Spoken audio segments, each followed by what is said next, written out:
I walk in every morning and say, "Good morning, beautiful." And then she throws plaster at you. Yeah, she does.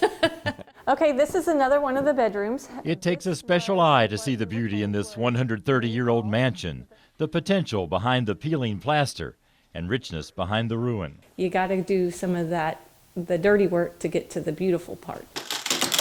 Frank and Carrie Payton are certainly doing the dirty work on this ultimate do-it-yourself project. When it came back that we got her, it was scary. In May of 2020, they became the owners of the Mooreland House, one of the largest houses in Mercer County, known to locals as the Castle. And get this, they bought the house without ever having seen the inside of it. The bank wouldn't let anyone in because of liability issues. They got it at auction for just over $78,000 after the property went into foreclosure, which seemed like a super bargain for a house that had once been listed at $1.1 million. But when the Paytons got inside, the dream purchase looked like a nightmare. We had to be very careful with how we stepped when we first got up here. The mansion had been vacant for 15 years and was on the verge of collapse. When it rained, it seemed more water came down inside than outside, and termites had found every timber tasty.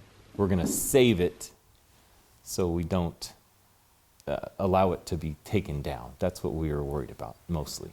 Mooreland House was built in 1891 by prominent businessman and politician Daniel Lawson Moore, a showplace with a 4-story tower and more than 10,000 square feet of living space.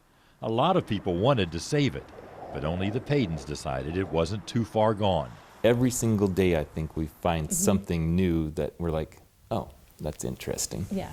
The Paytons are doing all the work themselves, learning as they go, and document it all on a YouTube channel called Frank and Carrie's Adventures. I tried not to bump him, but I'm not real smooth with those controls.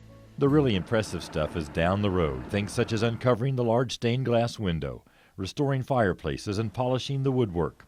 Frank and Carrie say this project has made their 35-year bond stronger than ever. They believe God led them to this house that didn't seem to have a prayer. We say we've seen his fingerprints all the way through. We have learned new skills, and so we're putting all those skills to work on her.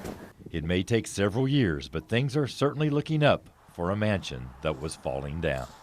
In Harrodsburg, Marvin Bartlett with the Spirit of the Bluegrass.